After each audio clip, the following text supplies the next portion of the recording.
What is an at-risk student? These are the most boisterous, disruptive students in our class, and they come to school every day. Typically, they come from homes where they are neglected, abused. They may have serious health issues, learning disabilities, and low test scores, even grade retention. But what's really interesting, I grew up at risk and I didn't even know it.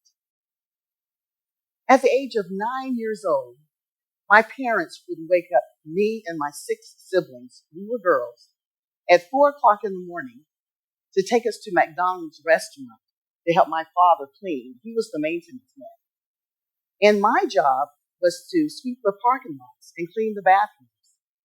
During the winter months, my hands would swell. It was so cold, but I would work as quickly as I could so I could get inside and work on those dirty bathrooms.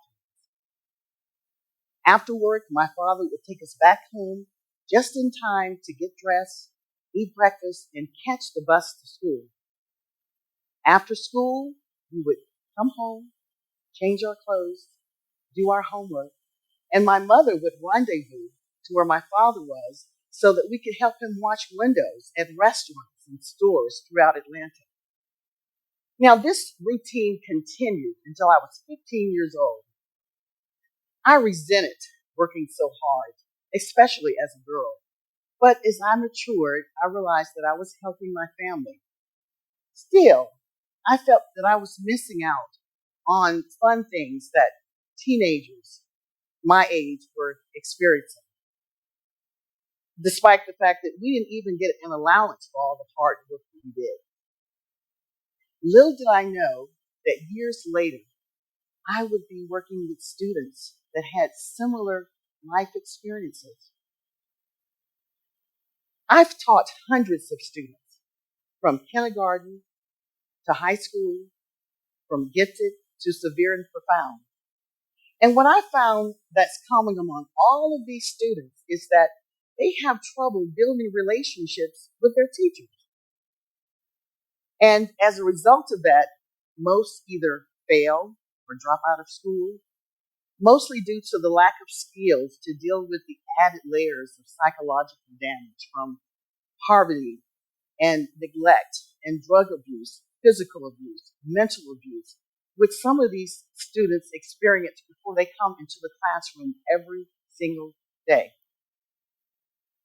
From my experience with working with at-risk students, they want to get to know us personally. They want to see pictures of our kids. They want to see pictures of our pets. They want to see us laugh and dance and act silly. In other words, they want to see us outside of the classroom. The other side of that, they want you to see them playing football and basketball, singing in the chorus, acting in plays. In other words, they want you to see them outside of schoolwork. So what's the solution? How do we build relationships with at-risk students? There are 7 keys of building relationships with at-risk students that I have consistently used that have improved my students' behavior, increased their academic performance, and improved my classroom management. I call them the 7 keys. But I'm going to share with you my 2 favorite ones. The first is giving students classroom jobs. I call it students for hire. If you recall my experience with working with my father, it was during those experiences that allowed me to build an ethic of doing the very best on my class assignments and making sure that I worked as hard as I could to stay awake during class because we had gotten up so early in the morning. But as you can see, I had a third-grade teacher, Miss Ricks. It was her that built a special relationship with me. She would check in with me every morning to make sure that I was feeling okay and that I had breakfast. In 3rd grade, my classroom job was cleaning the chalkboard, so you know how long ago that was, and also sharpening pencils. I took pride in that. And the students were fighting to see who could get the sharpest pencil. It's Experiences like that help to build a relationship with my students today. Take, for example, Denise. This particular student would come to class, and on days that we would be working on the computer, she would have 4 windows open on her laptop. One would be on YouTube, one would be on TikTok, the other one would be on video games, and then one would be on the class assignment that she's supposed to be working on.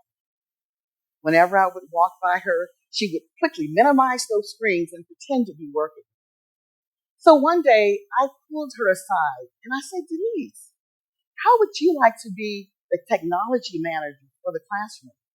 Her eyes got really big and she accepted the job.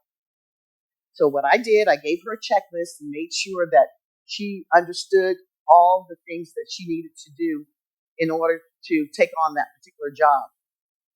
With pride, she would come to class. She would make sure that the students' computers were charged.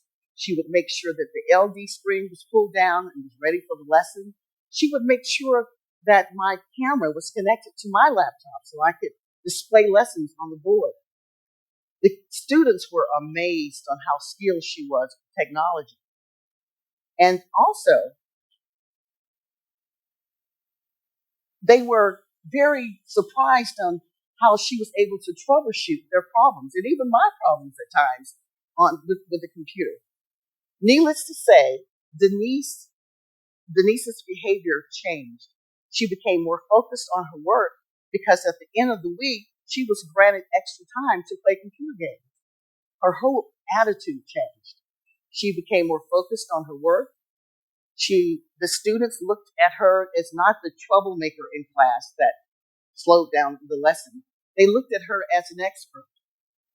So that experience with Denise helped me to build a better relationship with her because I was able to pull a skill that she brought to class into something that kept her interest and kept her engaged.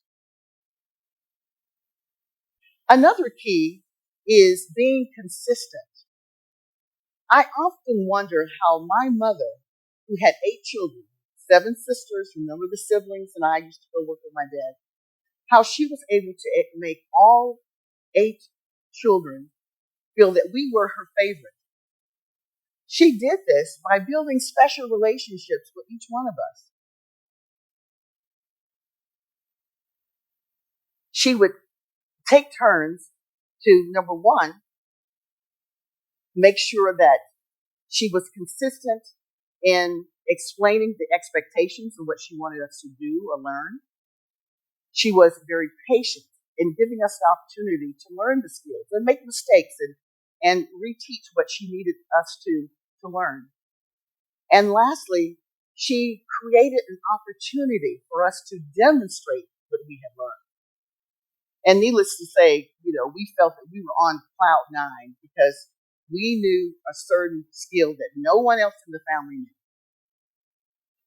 For example, on my day to spend the day with my mother, we would go shopping for plants and vegetable seeds, and then we would come home and plant those seeds. I lived on a farm, and we grew most of everything that we ate. So when it was our time to come home and plant the flowers, Mother and I would be in the garden. We would be talking and chatting, and she would be sharing her childhood stories, and I would be asking tons of questions, and she would take time to answer each one of those. Fast forward, and decades later, I'm working with students and teaching them gardening. And these students take pride in the plants that they are planting in the gardening at school. They even brag to their classmates, the flowers that they're planting each seasonally. And the students enjoy the flowers, and even other classes come out and hold classes in the flower garden. So it's building those consistent relationships is what helps students to not only learn a skill, but it helps them to feel valued. And then that transforms into them staying focused into the classroom. As you can see, building a relationship it's like a garden. With any garden, you have to cultivate the soil. With students, sometimes you have to nurture them to give them what they need in order to be successful. Likewise, with the garden, you have to monitor the growth give it water, and make changes as needed. With students, the same is required. Whenever they're going through certain things that whereby they are distracted, we need to take the time to address that and give them the tools so that they can get back on track and stay focused. Okay. Equally, with students, we must show patience in order to provide them with the skills they need to stay focused on learning, despite the negative distractions that are in their lives every day. As an educator, I hope that I have provided you with tools that you can use to help your students that are disruptive or off task. Just remember that students want to get to know you and you get to know them. We need to take the time to be patient. Students want to feel valued with the skills that they bring to the classroom, as well as what you're going to teach them.